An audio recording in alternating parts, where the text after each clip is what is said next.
하는 방법에 교제를 나누려고 합니다.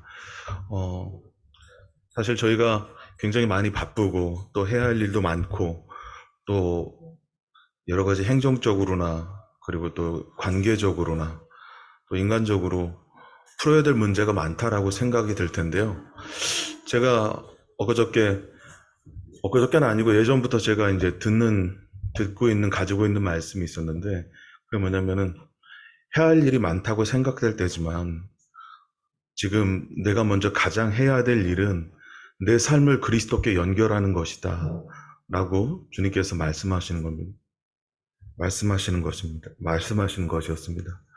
어, 저희들이 굉장히 많은 일들로 분주하지만, 우리가 그리스도께서 우리에게 주신 것들을 먼저 알고 그것을 누리고 또 누리지는 못한다고 할지라도 믿음으로 주장하고 우리가 주님 안에 있다라는 사실을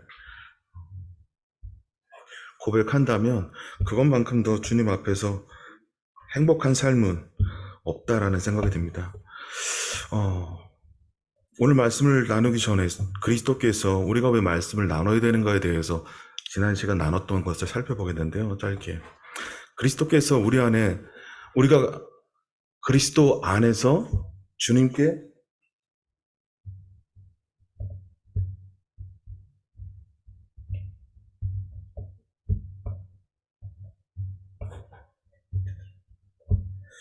받은 선물들은 성도님들도 다 아시겠지만 에베소서 1장을 보면 창세전에 그리스도께서 우리를 택하셨다는 이 놀라운 사실을 주님은 우리에게 말씀해 주시고 있습니다.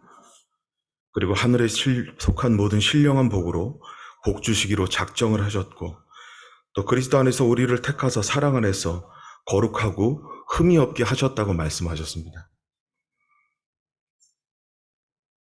또 기쁘신 뜻대로 우리를 아들된 자로 삼으시고 또 은혜의 풍성함을 따라서 예수님의 피로 죄사함 그리고 속량함을 주셨을 뿐만 아니라 의롭고 거룩한 자라고 주님께서 말씀해 주십니다.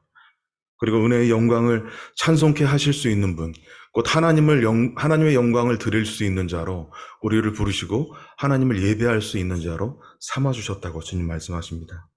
그리고 그리고 지혜와 총명을 우리에게 주셔서 넘치게 주셔서 하나님의 기쁘신 뜻을 알고 또 그 뜻대로 살아갈 수 있는 길을 이 땅에 머물면서 행해 나갈 수 있도록 알려주시는 분이라고 주님 말씀하십니다. 그 모든 것이 주님의 기뻐하심 속에서 이루어진 사실이다라고 얘기합니다. 베드로전서 2장 9절에는 우리를 통해서 택한 족속이고 왕 같은 제사장이고 거룩한 나라고 하나님의 백성이고 하나님과 연합된 자이고 또 하나님의 아름다운 덕을 선전할 수 있는 자, 또 긍휼을 얻은 자, 하나님의 소유, 하나님의 사랑하심을 입은 자, 그리고 하나님의 사랑 그 자체라고 말씀을 해주시고 계십니다. 이 하나님의 말씀에 대해서 우리가 잘 알고 그냥 이해하고 있는 정도가 아니라 이런 사실들을 알고 있을 때 우리가 그리스도 안에서 우리의 신분을 이해하고 그것을 주장하고 나아갈 때 이 땅에 있는 것들은 우리에게 그렇게 큰 영향을 주지 않는다는 거죠. 하지만 우리 삶이 하나님 아닌 것들로 채워져 있을 때 우리는 하나님의 자녀다운 삶을 살아낼 수 없다라고 주님 말씀하십니다. 지난번에 말씀드렸듯이 성경을 공부하는 목적은 창조 목적, 금방 저희가 읽은 내용처럼 그 창조 목적의 회복과 지속적인 확신을 갖기 위해서 주님께서는 우리에게 성경을 배우는 그리고 공부하는 목적이 필요하다고 말씀하시는 겁니다. 사실은 배운다라는 표현을 하지만 하나님께서 그리스도 안에서 우리에게 주신 그 놀라운 사실들에 대해서 우리가 확신을 갖고 그리고 믿음을 갖고 주장하길 바라시는 것이다 라고 주님께서 말씀하시고 계시다는 거죠. 또 영적인 성장과 성숙의 필수 공급원이다 라고 말씀하십니다. 전도서 1장 12장 1절에는 청년인 때에 하나님을 찾으라고 얘기하시고 마지막 절에는 이것이 사람의 본분이다라고 일의 결말을 다 들었으니 사람의 본분이다라고 말씀하십니다. 그리고 영적인 성장과 성숙의 필요의 공급원은 히브리서 5장 12절은 우리가 잘 알고 있는 말씀대로 때가 오려므로 우리가 마땅히 선생이 되어야 한다고 말씀을 하시고 있고요. 그리고 그 안에서 장성한 자는 단단한 식물을 먹는 자들이다라고 말씀하고 계십니다. 또 하나님의 명령이기도 합니다. 진리의 말씀으로 옳게 분별해서 부끄러울 것이 없는 일꾼으로 하나님 앞에 자신을 드리는 것이 하나님은 우리에게 필요하다라고 말씀을 하십니다. 그리고 바른 섬김과 열심의 척도를 알기 위해서 또 행해 나가시기 위해선 이 말씀을 옳게 분별함이 필요하다는 겁니다. 또 말씀을 바르게 전달할 수 있는 방법에 대해서 우리가 알고 있어야 된다고 주님 말씀하십니다.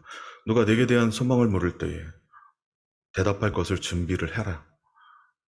근데 온유와 두려운 마음을 가지고 진행을 해라. 근데 제일 앞에 먼저 선행되는 말씀이 있죠. 너희 마음에 그리스도를 주로 삼아 거룩하게 하고, 거듭나야 되고요. 그리스도를 주인으로 삼아서 거룩하게 된 삶을, 성령께서 인도하시는 삶을 살고 있는 것이 중요하다라고 지금 말씀하십니다. 그 이후에 너희 속에 있는 소망에 관한 이유를 묻는 자들에게 대답할 것을 준비하고 알려주라고 말씀하시고 계십니다. 우리는 언제 어느 때든지 그런 일들을 가장 잘 해나갈 수 있는 그런 환경에 속해 있게끔 주님이 말씀해 주셨습니다. 하나님의 명령인데요. 진리의 말씀을 옳게 분별하며 부끄러울 것이 없는 일꾼으로 인정된 자로 자신을 하나님 앞에 드리라.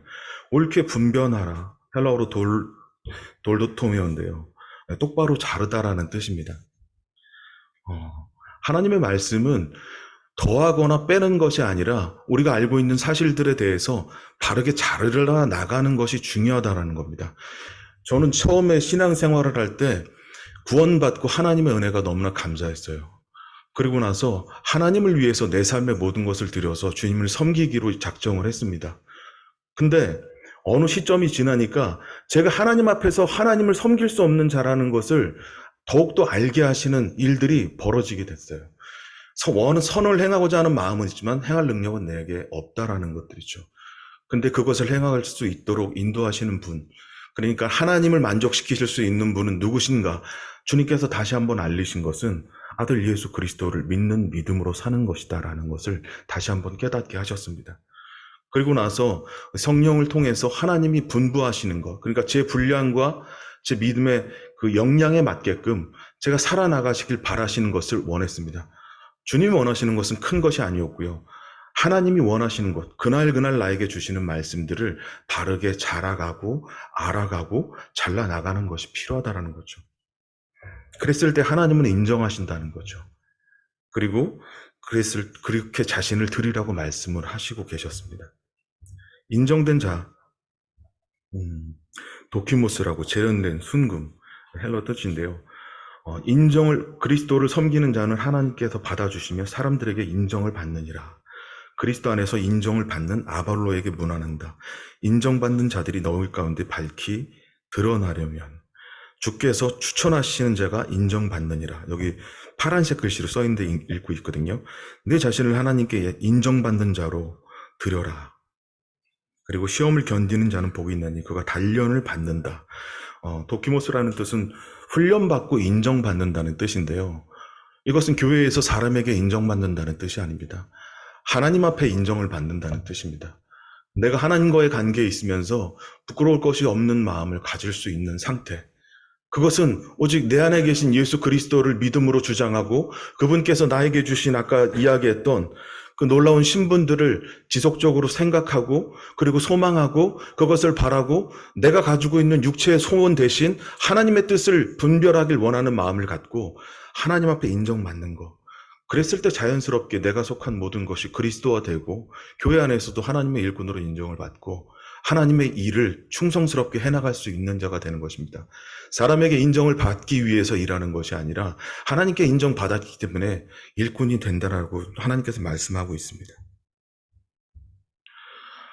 개인의 성장과 영적 성숙을 위해서 3가지 유형의 성경학도가 있는데요. 먼저 꿀 섞은 과자형이 있습니다. 그리고 기름 섞은 과자형, 그리고 박한 식물형인데요. 먼저 꿀 섞은 과자형에 대해서 살펴보겠습니다. 꿀 섞은 과자형은 아까 얘기한 대로 인정된 자, 도키모스라고 합니다. 사모하는 자입니다. 하나님의 말씀을, 정한 음식보다 그의 말씀을 귀히 여겼다. 욥은 그렇게 이야기했습니다. 예, 인격의 변화가 있고요. 말씀을 통해서 하나님과 다른 사람들과의 관계에 있어서 성장이 있는 것이죠. 그리고 무엇을 섭취하느냐에 따라서 개인의 삶과 영성이 좌우된다. 그것을 잘 알고 있습니다. 우리는 하나님의 말씀을 먹지 않고 하나님과 교제하지 않고 하나님의 뜻을 보지 않고서는 하나님을 알 수 없어요. 우리 청년들, 제 아들도 있는데 밤새 게임하고 다음날 에? 못 일어나가지고 시간 보내고 저희 뭐 말씀 외우기도 했는데 저하고 둘째 이제 큰 아들만 제일 말을 안 듣는다고 집사람이 일주일에 한 번씩 치킨을 먹기로 했는데 말씀을 외우면 나하고 집 저기 큰 아들만 잘 못 외운다고 그래서 양심 고백을 합니다. 그렇게 돼서는 인정받을 수 없고 치킨을 먹을 수가 네, 없는 거죠. 여기서도 이렇게 선물이 있는데 주님 나라에서 얼마나 큰 선물이 있겠습니까? 예, 예. 하나님의 말씀을 섭취하는 것, 하는 것을 우리는 알아야 됩니다. 그리고 하나님과 연합이 이루어지며 세상과 화목할 수 말씀하고 계십니다.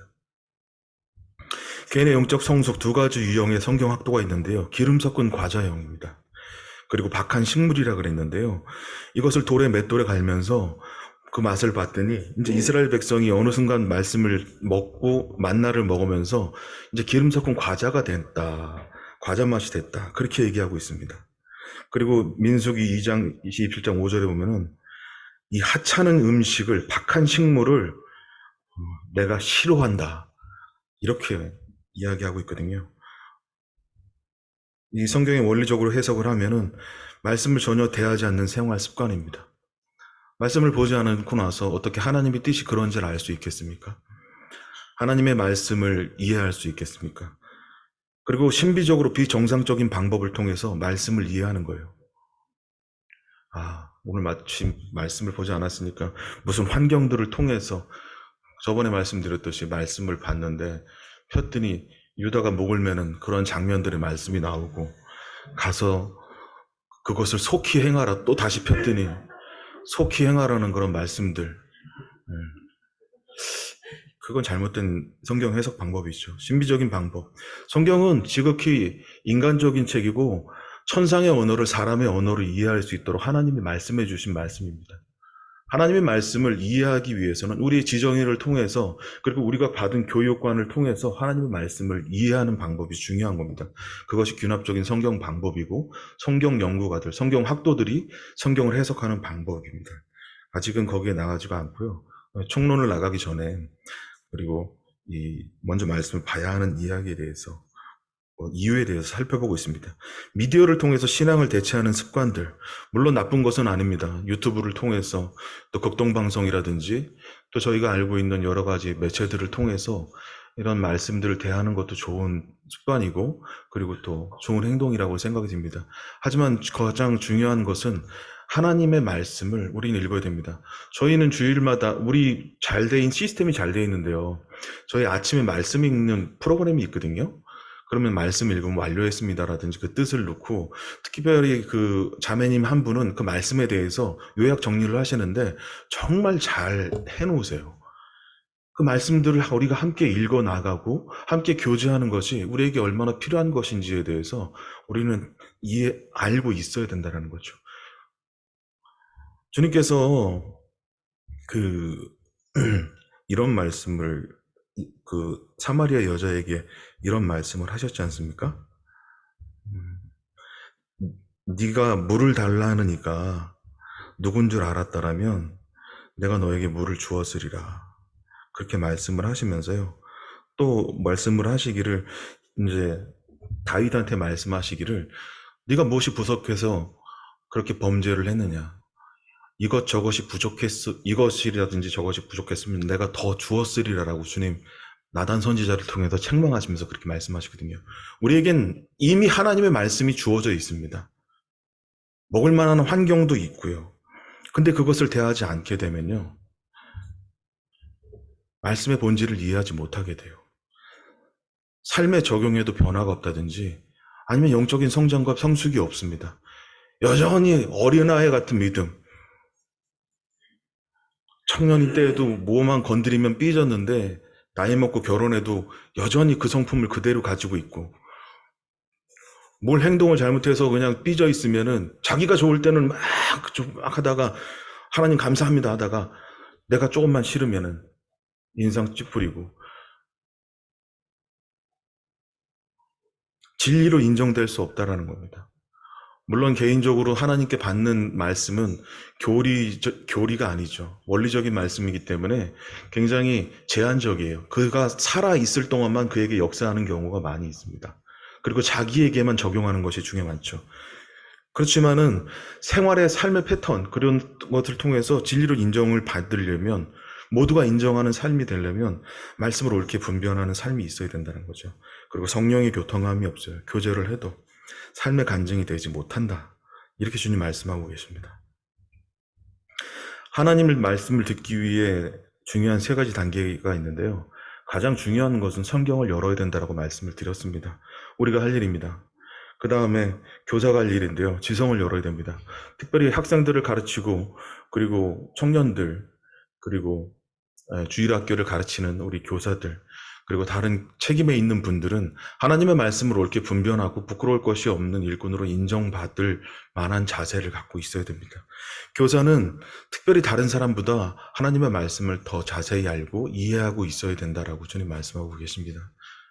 그래서 하나님이 원하시는 방법과 그 원리들을 바르게 잘라서 알려주고 그것을 믿으라고 확신을 갖고 이야기해줘야 된다라고 얘기하고 있습니다. 그 마음을 열어야 됩니다. 성령이 할 일인데요. 우리가 말씀을 통해서 지적으로 지정의를 통해서 이해하는 것도 중요하지만 성령께서 오늘 나에게 주시려고 하시는 말씀이 무엇인지에 대해서 알고 있어야 된다는 거죠. 저번에도 항상 말씀 시간에 오면 말씀드리는 거지만 성경을 통해서 우리가 하나님을 만족시킬 수 있는 방법들을 이스라엘 사람들이 가지려고 했었죠. 근데 그것이 안 됐어요. 그래서 하나님을 만족시킬 수 있는, 하나님의 공의를 충족시키고 또 하나님이 원하시는 만큼의 그 사랑을 충족시킬 수 있는 것은 아들 예수 그리스도뿐이 없다라고 말씀을 드렸습니다. 예수 그리스도를 믿고 나서 아까 제가 말씀드렸듯이 나는 이제 하나님을 위해서 살 거야 라고 했지만 그것이 불가능하다고 얘기했습니다. 그래서 성령께서는 예수님께서는 내가 올라가면 너희에게 보혜사를 줄 것이다. 그가 나에 관한 모든 것을 자세히 설명하실 것이다 라고 말씀하셨습니다. 무슨 말씀이냐면요. 하나님에 관한 그 뜻을 이해시키시고 완성하신 예수 그리스도, 그분을 만족시킬 수 있는 것, 그 말씀을 이해할 수 있는 분은 오직 성령밖에 없다라는 거죠. 그래서 그 성령께 말씀을 의탁해서 하나님의 말씀을 보지 않고 그냥 후딱 펴가지고서 말씀을 펴서 지적으로 거기에 있는 관찰, 해석하고 적용, 인물, 사건, 배경들을 통해서 거기에 있는 원리들을 캐내고 바로 해석하고 적용한다고 해도 성령이 조명하시지가 않으면은, 그리고 알려주시지 않으면 그거는 지적인 동의에 머물 수밖에 없다라는 겁니다. 그래서 성령의 도움이 필요하다는 겁니다. 성경 연구에 합당한 자세.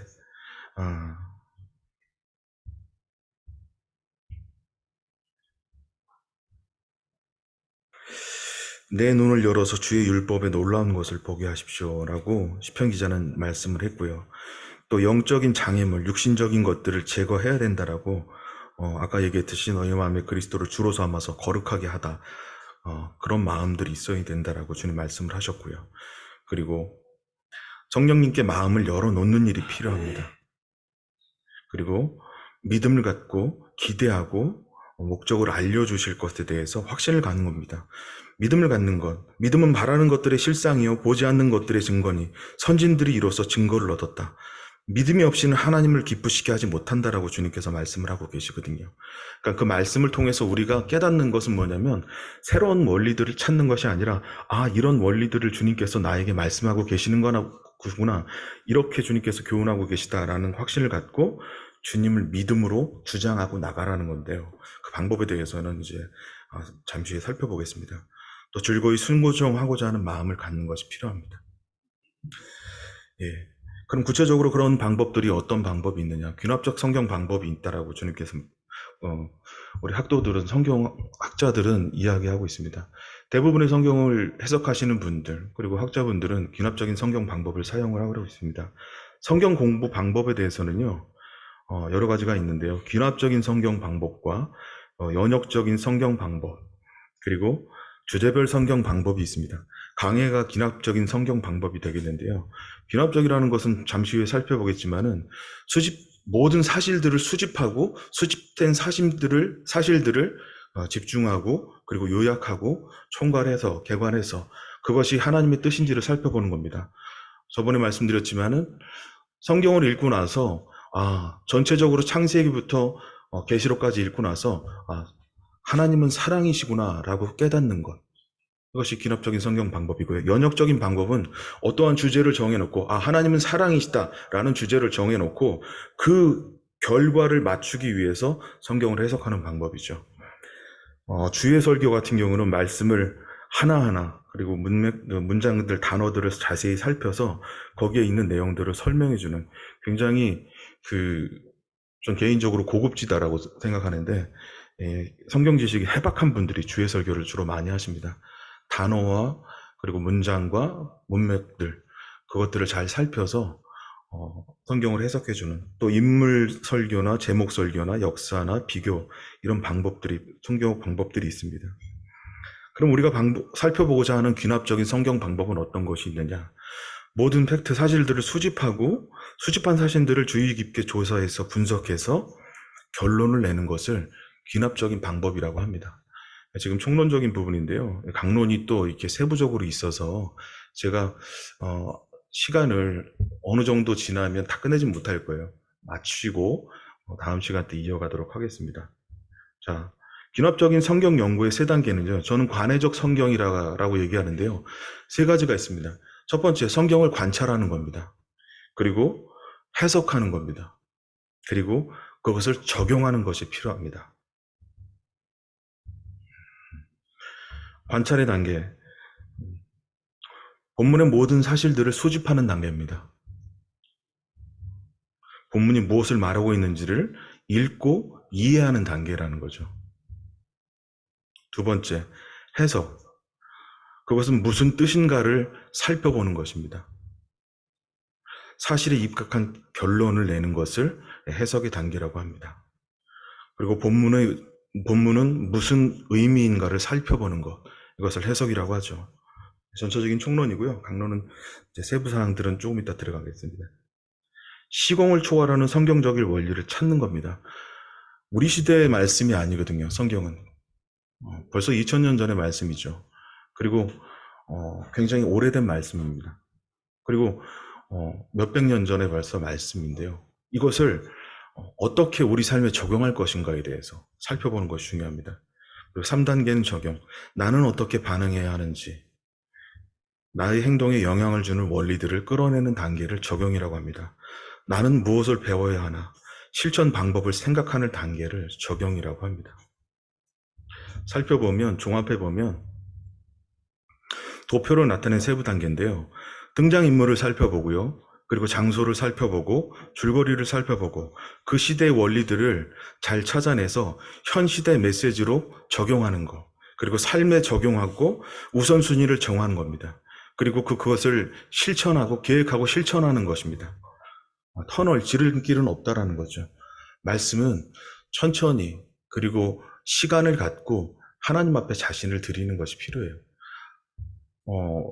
요새 청년들이 핸드폰을 많이 하는데요. 손에서 쥐어져 있는 시간들이 5시간 이상은 된다고 하더라고요. 근데 핸드폰이 있기 전에는 어떻게 맨날 그렇게 말씀을 봐.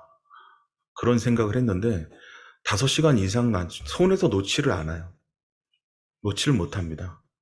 계속 거기 빠져 있는 거예요. 물론 좋은 것이든 나쁜 것이든. 하나님과 동행하는 것도 그런 것이죠. 말씀을 계속 보고 있는 거. 그분과 동행하는 것이 필요하다고 말씀합니다. 관찰의 세부사항, 이제 강론으로 들어가겠는데요. 관찰의 세부사항은 관찰 방법, 큰 그림을 보는 겁니다. 문맥, 분위기를 살피는 건데요.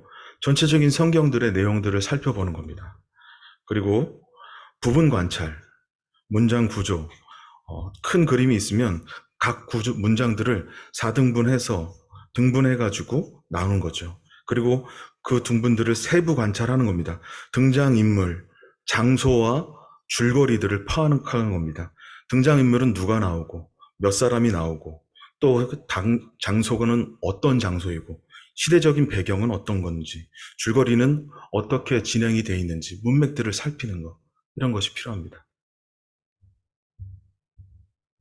관찰의 단계 먼저 등장인물이 필요하다고 그랬죠. 등장인물과 장소와 그리고 줄거리 등장인물 단계인데요. 누가 나오고 있는가에 대해서 살펴보는 것이 필요합니다. 우리 성경을 읽을 때 가장 먼저 초점을 맞춰야 되는 것은 우리 성경을 읽으면서 누구에게 초점을 맞춰져 있죠? 성경은요? 성령 하나님, 성부 하나님, 그리고 아들 하나님, 세 분 하나님께 맞춰져 있습니다. 근데 가장 중요한 것은 예수 그리스도를 발견하는 것입니다. 거기에 나와 있는 인물들이 과연 그리스도 앞에서 어떤 행동을 하고 있는지, 또는 그리스도가 어떤 말씀을 나누고 계신지, 또는 예수 그리스도께서 어떤 말씀으로 우리에게 교훈을 주시는지, 그리고 거기 나와 있는 인적 사항들, 나이나 성별, 직업까지 파악하는 것도 중요합니다. 그리고 상호 관계, 원수인지 친구인지 아는 사이인지 낯선 사이인지 이런 상황들을 성경 해석을 할 때 살펴보는 것이 필요합니다. 장소 단계인데요. 장소 단계 같은 경우는 좀 더 구체적으로 제가 설명을 좀 드리길 원하는데, 음,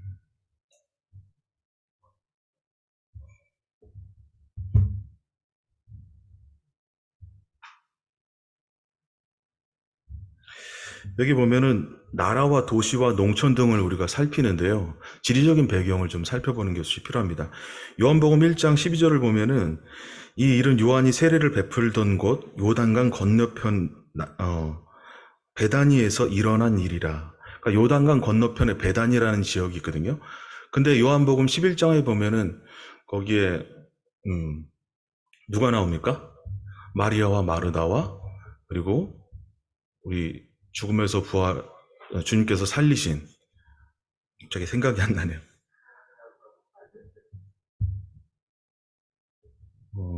누구요? 네, 나사로. 아우, 이게 많이 준비하다 보니까 굉장히 많이 갑자기 생각이 안 날 때가 있습니다. 이 나사로. 근데 여러분들이 성경을 읽을 때 예수님께서 이틀을 더 유하셨다고 했잖아요. 근데 왜 이틀을 더 유하셨을 것 같아요? 그가 죽어야만 했기 때문에, 그가 죽어야만 했기 때문에 하나님의 부활의 영광을 드러내는 영광을 보여주기 위해서 죽으셔야만 했다면 하나님은 과연 자비의 하나님이신가? 하나님은 과연 긍휼의 하나님이신가에 대해서 의심해 볼 여지가 필요합니다. 요한복음 10장 40절에 보면 다시 요단강 저편 요한이 처음 세례 베풀던 곳에 가서 거기 거하시니라고 이렇게 얘기하고 있었거든요. 그러니까는 나사로가 하나님 앞에서 하나님 앞에서 하나님의 말씀을 증거하고 계실 때 예수님께서 증거하고 계실 때에는 요단 건너편 베다니, 그러니까 요한복음 1장 28절에 있는 곳에 계셨다는 것이죠. 근데 이 베다니라는 곳이 두 곳이 있어요.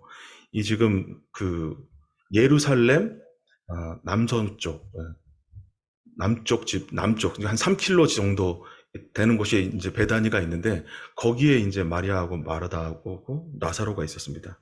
근데 자기 오라비가 아프다는 얘기를 듣고 이에 그 누이들이 예수께서 사람을 보내어 이르되 주여 보시옵소서 사랑하는 자가 병들었나이다 하니 이렇게 돼 있습니다. 지금 세례를 베풀던 곳, 그러니까 요단강 건너편의 나사로가 몇 킬로 지점인지는 모르겠는데 학자들은 보통 하루길이라고 이야기를 합니다. 하루길이요. 그러니까는 누나들이 예수 그리스도를 불러오라고 보낼 때 사환을 보냈을 때 하루길이 걸린 거거든요. 베다니에서 베다니까지 가기까지 하루길이 걸린 거예요. 근데 여기 요한복음 11장 3절에 보면 이에 그 누이들이 예수께서 3절 16절을 보면요. 나사로가 병들었다 함을 들으시고 그 계시던 곳에 이틀을 더 유하시고 예수께서 와서 보시니 나사로가 무덤에 있은지 이미 사흘이다라고 그랬습니다. 그러니까는 사환이 갔을 때는 이미 나사로는 죽어 있던 거죠. 하루길이요. 그 죽음에 대해서 예수님께서 안타까워했지만 그 죽음이 영광이 아니다라고 말씀하시는 게 아니에요. 그리고 거기서 이틀을 더 유하시고 예수님께서 다시 베다니로 오실 때의 거리가 하루길, 그래서 사흘이라는 겁니다. 이런 지리적인 내용들을 파악하지 않고 성경을 읽고 해석하다 보면 오도적인 이상한 해석들이 나올 수가 있어요. 예수님의 자비와 긍휼들을 잊어버리게 만들 수도 있고, 그리고 오판할 수도 있다는 거죠. 그래서 이런 지리적인 베다니에 대한 성경 해석들이 필요합니다. 그리고 역사적, 문화적, 정치, 종교, 지리적으로 우리가 말씀들을 이해하는 것도 필요합니다. 우리가 지금 성경을 읽을 때 신구약에 대해서 읽지만 신구약에 대해서 우리가 중간적인 400년 기간 동안 말라기 이후에 그 중간적인 그 시간이 빠져 있잖아요. 하나님께서 역사하지 않은 시간. 그 시대에 어떤 일이 있었냐? 여기 보면은요, 시대를 구분을 보면은요, 주요 사건들까지 바사 시대, 그리고 헬라 시대, 그리고 독립 유대 시대, 이 로마 시대가 있었습니다. 이때 알렉산더와 그리고 알렉산더가 사후의 이후 톨레미 왕조, 그리고 셀류쿠스랑 카산드라, 그리고 리시마쿠스, 그리고 카산더, 이 네 왕이 세워져가지고서는 이스라엘을 다지는, 그리고 문화적으로 통일하는, 그리고 나서 결국은 톨레미랑 셀류쿠스가 가지고 이제 그 하나로 통일이 되고 셀류쿠스 왕조가 서게 되는 그런 일이 있었습니다. 근데 여기서 보면은 안티오쿠스 4세 때 무슨 일이 있었냐면 성전을 모독해서 그때 마카비 혁명이라 그래서 이스라엘 자체 혁명이 일어납니다. 마따디아라 그래서 다섯 아들을 통해서 혁명이 일어나고 이스라엘 자체적으로 하스몬 왕조가 일어나는, 한 100년 동안 이스라엘 자체적으로 나라를, 문화를 갖고 있는 이러한 시대가 있었죠. 그리고 나서 로마가 다시 이스라엘을 점령해서 이러한 그 여러 가지 분파들이 나오게 되는 이런 역사적 사실.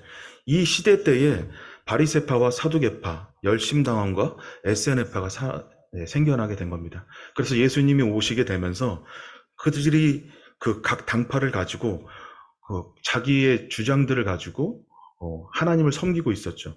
근데 중요한 것은 바리새파나 사두개파, 열심당원, SNF파는 빼고요.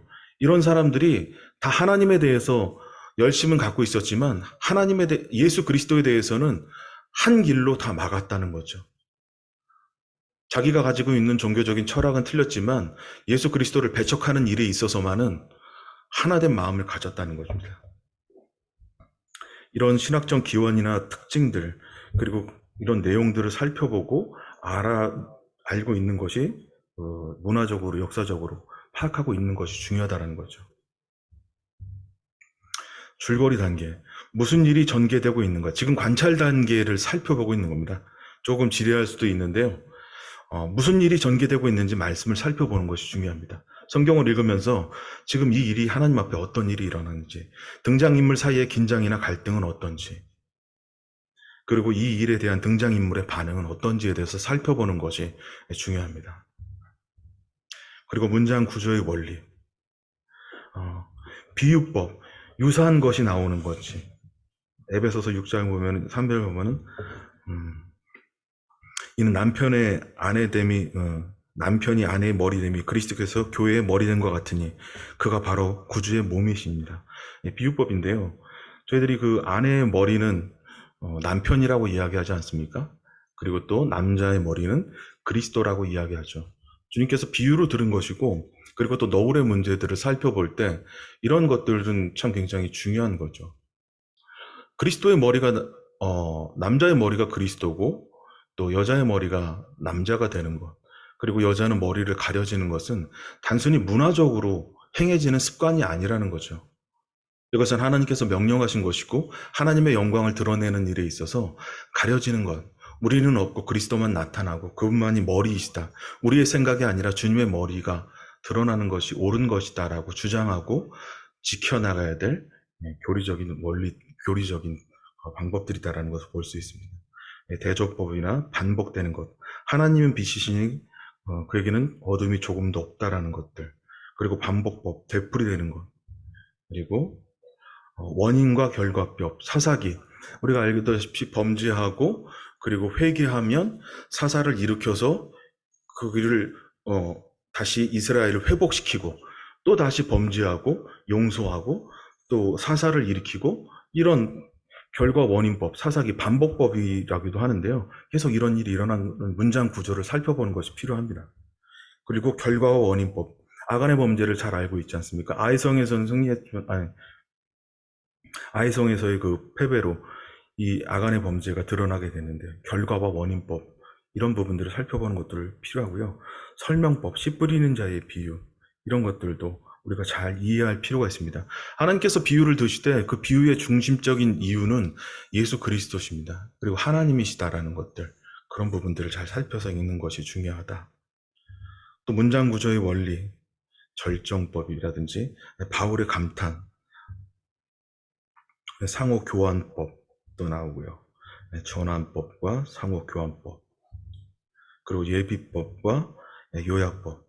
내용들이 좀 많아서 조금 빨리 넘어가도록 하겠습니다.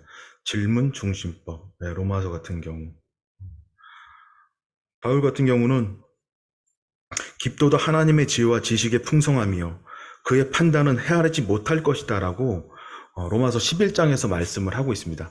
하나님께서 얼마나 그 지혜가 높고 깊은 지혜에 대해서 이해하고 있다는 것이죠. 우리가 하나님의 지혜에 대해서 조금만 이해를 갖고 마음을 갖고 알길 원한다면 그분의 지혜가 얼마나 놀라운지를 알 수 있다는 거죠. 여기 넘어가겠습니다. 답변 중심법. 관찰 시 참고 사항은요, 원래 배경의 즉 역사적 문화적 상황 가운데로 들어가 보는 것이 필요하다는 겁니다. 내가 그 상황 가운데로 내가 한 인물이 돼서 어떤 상황이 돼서 사실 그렇게 들어가지 않습니까? 저희가 성경을 읽을 때요. 나의 상황들 그냥 탁 펴서 읽자마자 나는 주님이 나한테 주시는 말씀이구나 라는 것을 표현하기 전에 이 내용들을 좀 더 깊이 있게 살펴보는 거죠. 성경 사전이나 핸드북, 요새는 그 핸드폰이 너무 발달이 잘 돼 있어서요. 전 개인적으로 디럭스 바이블을 사용을 하고 있거든요.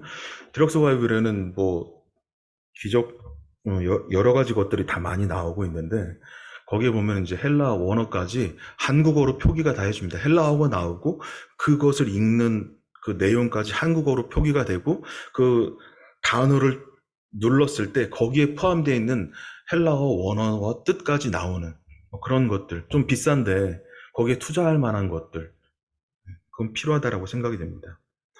또 불분명한 장소에도 유의해라. 빌레몬의 집 2절인데요. 내 집에 있는 교회. 우리 성경을 잘 알지 못하는 사람들이 봤을 때는 교회가 집에 있어 라고 생각을 하면은 이해가 하지 못하지만 성도님들은 대부분 이 말씀이 어떤 말씀인지 알고 있을 겁니다. 빌레몬에 있는 성도들이 모여있는 그리스도의 교회라는 뜻인 것이죠. 이런 것들을 잘 살펴서 말씀을 읽는 것. 본문의 전후 관계를 잘 읽어서 문장 전체, 문맥뿐만 아니라 문장 전체를 살펴보는 것. 그런 것들이 필요합니다.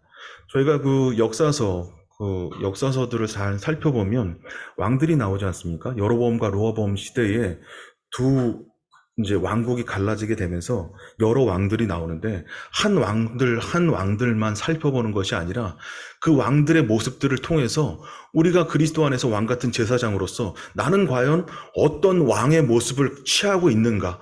오늘 나는 과연 하나님 앞에서 다윗의 모습을 취하고 있는가? 압살롬의 모습을 취하고 있는가? 르호보암의 모습을 취하고 있는가? 여로보암의 모습을 취하고 있는가? 이런 문맥 전체를 살펴보면은 어떤 왕인지에 대해서 내가 왕의 모습에 대해서 알 수 있다라는 거죠. 네. 해석의 단계인데요. 여기까지가 이제 관찰의 단계입니다. 이런 식으로 성경을 관찰하고 살펴보는 이런 사실들을 수집하고 알아보는 방법들이 우리에게 필요하다라고 성경은 그 학자들은 이야기하고 있고 저도 그렇게 배웠습니다. 두 번째, 해석. 그 시대의 메시지인데요. 그 시대에 담겨져 있는 원리들을 캐내는 겁니다. 이 원리라고 하는 것은 뭐냐면은 거기 그 말씀 안에 있는 내용들을 파악해서 거기에 적용될 만한, 그리고 나에게 필요한, 그리고 적용할 만한 그 내용을 발견하는 건데요. 현 시대의 메시지, 그 당대의 메시지를, 그 시대의 메시지를 현 시대의 메시지로 바꾸는 것. 이게 해석의 단계입니다. 당대 메시지 단계 질문인데요. 최초의 청중에게 주고자 한 메시지가 무엇인지에 대해서 우리는 살피는 게 중요합니다. 성경을 딱 피자마자 주님 나한테 무슨 말씀을 주시려고 하지? 주님께서 나한테 무슨 교훈을 주려고 하지? 이런 오류를 범하면 안 된다고 얘기합니다. 최초의 청중에게 하나님께서 주시고자 하시는 말씀, 그에게 나타내시고자 했던 말씀, 그 뜻은 무엇인지에 대해서 살피는 것. 하나님은 그들이 무엇을 하기를 원하셨는지를 살피는 것. 그리고 그 문제에 대한 하나님의 해결책은 무엇이었는지에 대해서 살피는 것이 하나님은 필요하다고 말씀하십니다. 원리 단계인데요. 특정 시대, 특정한 사람이 아닌 모든 시대, 모든 사람에게 주는 메시지가 있습니다. 특정 시대, 특정 사람에게 주는 메시지를 나에게 적용할 수는 없지 않습니까? 아브라함에게 독자 이삭을 드리라고 했던 말씀을 드렸다고 해서 내가 아기를 낳는데 하나님 앞에 드려야 돼. 근데 그 시대의 문화적인 어떤 그런 부분들, 그리고 그 신유에 대한 잘못된 방법들이 있는데요. 저희 모임에서였는지는 모르겠는데 그 아이가 무슨 질환 때문에 복수가 이만큼이 찼는데, PD 수첩 보셨습니까? 혹시 기억나시는 분 계세요? 배가 이만큼이 불어가지고 치료를 받아야 되는데 하나님이 치료해 주실 것이라고 믿고 병원에 데려가지 않는 거예요. 그래서 결국은 담당 PD들이 요청을 해서, 그 당시에는 이제 그 좀 옛날 오래된 일인데 보건소나 구청에서 아동 학대가 그렇게 학대법이 그렇게 크게 적용되지 않는 시대였던 그 연도였던 것 같아요. 근데 그 아이를 치료를 1차를 받게 하고 두 번째 또 그 엄마가 그러는 거예요. 결국 그 아이가 죽었거든요. 그러니까는 그런 잘못된 해석이 나올 수가 있다는 거죠.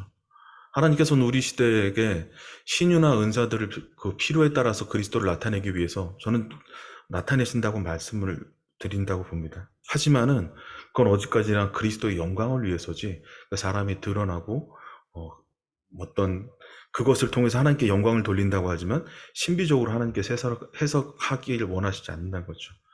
절기를 지키라는지, 시간을 초월하는 진리인가, 에베소서 5장 18절, 이런 말씀들, 서로 사랑하라, 그리고 성령 충만을 받으라 하는 이런 말씀들은 시간을 초월해서도 우리에게 적용 가능한 말씀이다라는 거죠.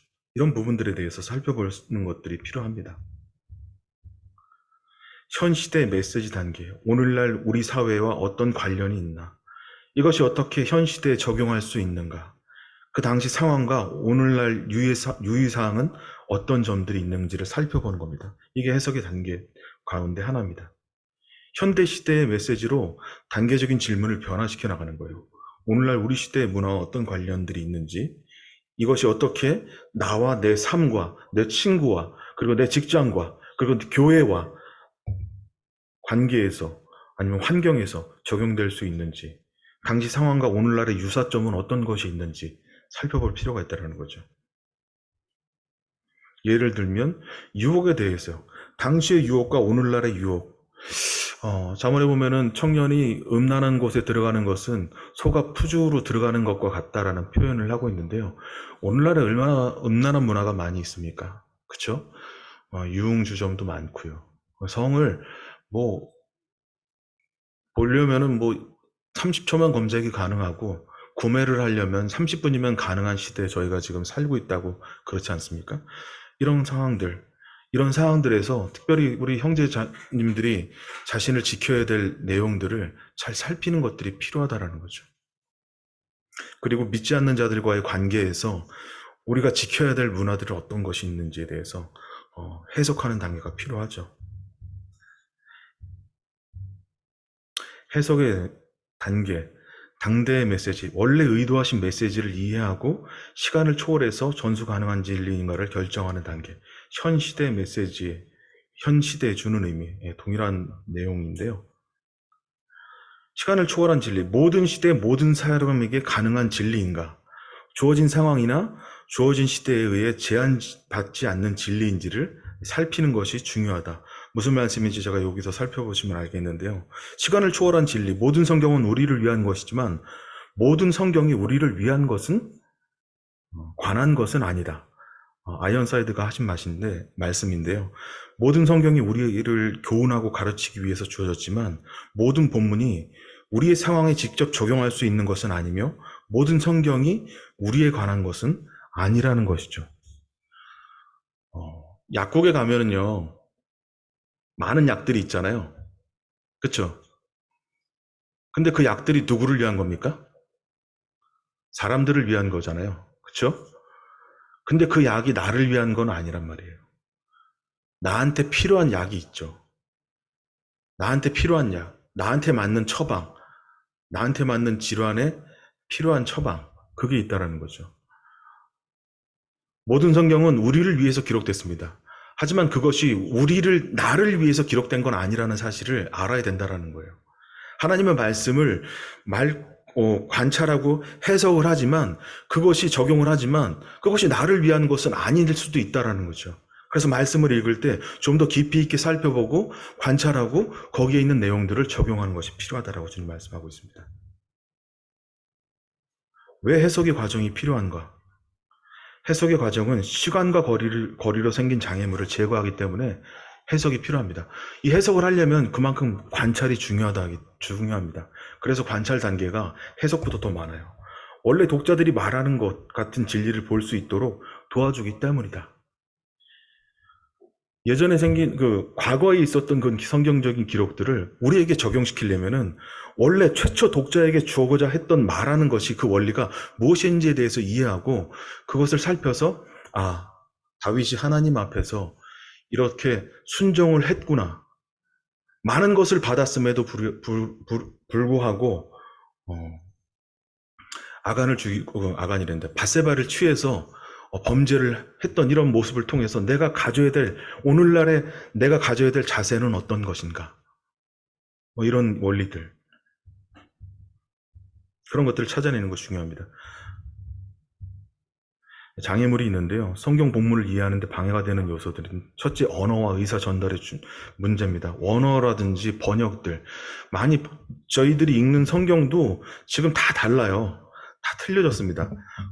우리말 성경도 있고, 쉬운 성경도 있고, 그리고 여러 가지 성경도 있고, 또 킹제임스 성경도 있고, 또 NIV 성경도 있고, 여러 가지가 있는데, 또 원어들을 살펴보는 것도 중요하다고 아까 얘기했었죠. 그래서 저는 같은 경우는 성경을 해석을 할 때 좀 원어적인 것들을 좀 살펴봐요. 제가 원어를 잘 아는 게 아니라 아까 얘기했듯이 디럭스 바이블을 사시면 그 안에 들어있는 내용들을 전체적으로 문맥적으로 문장들을 살펴볼 수 있게끔 해놨어요. 이런 것들을 참 잘 준비하는 것들. 그래서 그 언어와 의사 전달의 문제를 살펴보는 게 중요합니다. 둘째, 문화적인 차이, 문화적인 배경들, 통신, 교통수단, 상업, 농업, 직업, 정치 등 이런 것들을 살펴보는 것도 중요합니다. 사실 하나님께서 바울을 통해서 복음을 증거했지만 바울이 원래 가지고 있던 직업, 이제 부수적으로 가지고 있었던 직업이 뭐냐면은 천막하는 직업이었거든요. 근데 하나님께서 그것을 통하지 않고도 천막 짓는 직업을 통해서도 부흥하게 하시고 더 부하게 하시고 넓힐 수도 있으시지 않으셨을까 하는 그런 생각들도 해봐요. 근데 그것은 하나님의 뜻이 아니셨습니다. 하나님의 뜻은 그런 외적인 것들, 그리고 또 부흥적인 것들이 아니라 부유함을 통해서 복음을 증거하는 것이 아니라 하나님의 뜻은 온전히 그가 이방인을 위해서 자신의 삶을 복음을 위해서 드려야 되는 것이었다라는 것들. 그래서 그가 가지고 있는 직업들을 살펴보는 것들, 또 당시의 교통수단. 아까 우리가 역사서를 통해서 봤을 때 400년 기간 동안에 어떤 일이 생겼냐면은 로마를 통해서 모든 길은 로마로, 팍스 로메오라고 해가지고 모든 문화는 로마, 그리고 헬라 문화를 통해서 언어가 하나가 됐지 않았습니까? 이런 문화들을 통해서도 알 수 있죠. 또 형식과 예시, 편지. 여기 보면 실제로 이제 무덤이 굴이라 돌로 막았다. 우리랑은 엄연히 차이가 나는 것들, 이런 것들, 무덤에 대해서 살펴볼 수 있고요. 그리고 성경에서 문자적인 해석의 원리, 조명의 원리, 문법적 원리, 역사적 원리, 가르침의 원리, 성경 조화의 원리인데요. 여기 보면은 이제 문자적 해석의 원칙, 비유나 수사법 사용 시에 비유 해석의 원칙을 따른다. 비유는 한 가지 목적으로 사용되는데 복음을 위해서만 비유는 증거된다는 거죠. 그리고 신유도 마찬가지 복음을 위해서 증거된다고 얘기하고 있습니다. 요한복음 10장 7절 같은 경우는 나는 양의 문이다. 예수 그리스도께서 양의 문이다라고 말씀을 하시는 거는 그 당시에 가지고 있었던 문화적인 특징이 있는 것도 있습니다. 그 돌담이라든지 가지를 목자들이 이렇게 세워놓고 그리고 들어가는 입구를 목자가 지키는 그러한 문화적인 형식적인 질문, 문화적인 그 습관도 있지만 생명의 문으로 들어가는 문은 예수 그리스도로밖에 없다라는 것들을 비유하는 것이죠. 조명의 원리, 조명이란 성령께서 독자들로 하여금 계시되어 기록된 진리를 깨닫게 하시는 것이다. 믿는 자 안에 계신 성령을 의지해서 해석을 하는 것이 필요하다. 아까 말씀드렸듯이 성령께서 독자들로 하여금 거기에 계시되어 있는 기록된 진리를 깨닫게 하시도록 마음을 여는 것이 필요하다라고 말씀을 드리는 겁니다. 마음이 굉장히 성령께서 역사하시려면요. 이 말이 참 굉장히 조심스러운 말인데 죄가 없어야 됩니다. 아버지의 뜻을 이해하려면 아들을 통해서, 아들을 뜻을 이해하려면 성령을 통해서, 성령의 뜻을 이해하기 위해선 죄가 없어야 된다. 모순되는 말처럼 들리지만 성령께서는 죄가 있는 곳에선 역사하지 않으십니다. 무슨 얘기냐면요. 우리가 아버지를 믿기 전에는 아버지 하나님은 재판장이었고 심판자였고 그리고 구원의 주였습니다. 하지만 우리가 하나님을 믿고 나서 하나님은 아버지가 되셨고 우리는 아들이 됐습니다. 그럼에도 불구하고 여전히 우리는 죄를 짓는데요. 그 죄가 아버지 앞에서 이제는 관계를 단절시키는 모호한 관계가 되는 거예요. 제가 오늘도 좀 늦어서 제가 자녀한테 뭐라고 좀 했는데 제발 주일날에는 늦지 좀 말자. 우리 아침에 일찍 와서 같이 가자. 그런 얘기를 합니다. 근데 늦는 거예요. 계속. 그런 게 마음이 불편함이 있는데 그래도 제 마음 가운데서는 주님 앞에 의지하는 마음이 있는데 그럼에도 불구하고 그런 것로 인해서 관계가 흐트러진다든지 저녁 때 이제 자녀들이 해서는 안 되는 행동이라든지 언어들 그런 문화들을 즐기고 하려고 한다든지 이런 모습들을 보면요 관계가 흐트러지는 거예요. 어떻게 믿는 자녀로서 그렇게 할 수가 있느냐. 이게 무슨 얘기냐면 성령께서는요 깨끗한 마음, 하나님을 향한 마음, 그리고 주님과 동행하고자 하는 마음을 갖고 있어야 된다는 거죠. 자신이 하나님 아닌 것들, 하나님의 우선이 아닌 것들을 갖고서는 하나님보다 먼저 돼 있는 것들을 갖고서는 하나님께서는 우선시되고 역사되고 깨닫고 교훈해 주시지 않는다는 거예요. 죄가 있으면 사실 잘 아시겠지만은 말씀이 잘 이렇게 감동이 안 돼요. 디모데후서 3장 16절 모든 성경은 하나님의 감동으로 됐다. 헬라어 데오프누토스라고 하는데요. 감동, 하나님의 감동하심 같은 경우는 아까 말씀드렸지만은 인간의 감정이나 의지들이 우선시 되면 나타나지 않는다는 것에 대해서 알고 있으셔야 된다. 베드로서 1장 21절 성경의 예언은 성령의 감동하심을 입은 사람들이 하나님께 받아 말한 것이라는 것을 알고 말씀을 성령을 통해서 해석하길 원하는 마음을 가져야 된다라는 겁니다.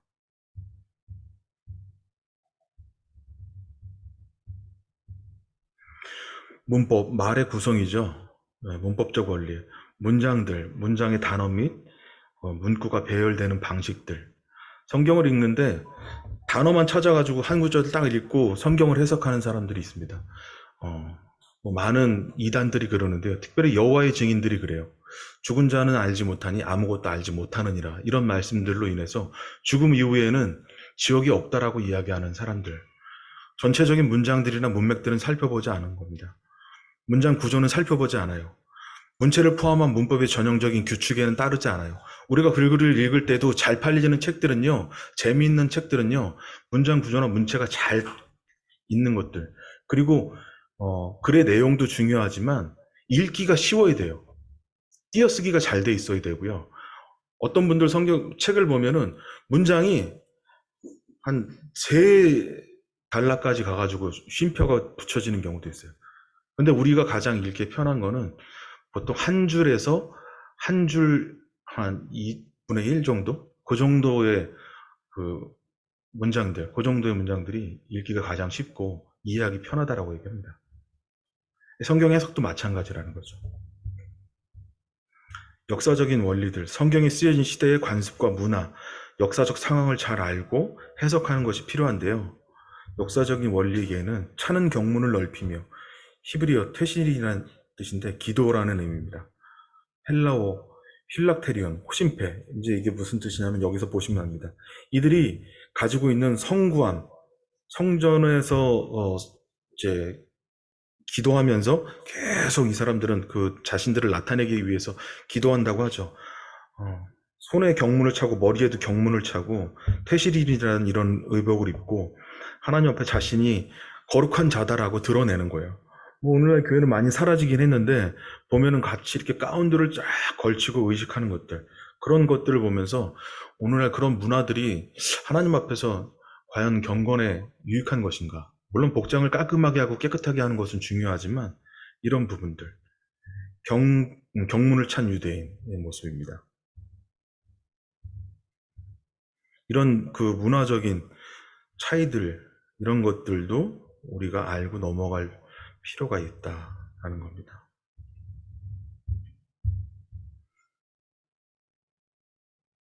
경문을 차는 이유는 문자적으로 모세오경을 해석해서 옛날에 랍비들 이것으로 내 손에 기워 내 미간의 표를 삼으라는 명령을 준행하기 위해서, 결과적으로 우리가 그 사람들이 이런 경문을 차는 이유는 하나님 앞에서 상징적으로 자신은 하나님 앞에 순종하고 복종하는 자이다라는 것을 나타내기 위해서 그것을 차는 건데, 근데 그것을 참으로 말미암아서 마치 자기가 경건해진 것처럼 그렇게 됐다라는 것은 잘못된 뜻이다라는 거죠.